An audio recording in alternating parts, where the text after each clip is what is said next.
তামিম ইকবাল ফিরবেন জাতীয় দলে, এই গুঞ্জন কোনো বৈশ্বিক আসর আসলেই শোনা যায়। তেমনি 2025 চ্যাম্পিয়ন্স ট্রফি যখন সামনে, তখনই শোনা যাচ্ছিল যে বোর্ড কর্তারা তামিম ইকবালের সঙ্গে যোগাযোগ করছেন তাকে দলভুক্ত করার জন্য।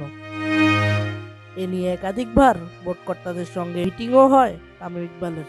অবশেষে নিজের ভেরিফাইড ফেসবুক পেজে একটি পোস্টের মাধ্যমে দলভুক্ত হওয়া নিয়ে নিজের অবস্থান পরিষ্কার করলেন তামিম ইকবাল।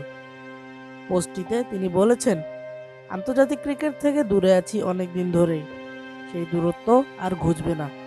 আন্তর্জাতিক ক্রিকেটে আমার অধ্যায় শেষ। অনেক দিন ধরেই এটা নিয়ে ভাবছিলাম। এখন যেহেতু সামনে চ্যাম্পিয়ন্স ট্রফির মতো একটি বড় আসর সামনে, আমি চাই না আমাকে ঘিরে আবার আলোচনা হোক এবং দলের মনোযোগ ব্যাহত হোক। এটা অবশ্য আগেও চাইনি বলেই অনেক আগে নিজেকে বিসিবির কেন্দ্রীয় চুক্তি থেকে সরিয়ে নিয়েছি। তাই তো দেশ সেরা ওপেনারের এমন নীরবে সরে যাওয়া মেনে নিতে পারছে না তার ভক্তরা। মেনে নিতে না পারারও কথা। এই দেশ সেরা ওপেনারের বিকল্প যে আজও খুঁজে পাওয়া যায়নি।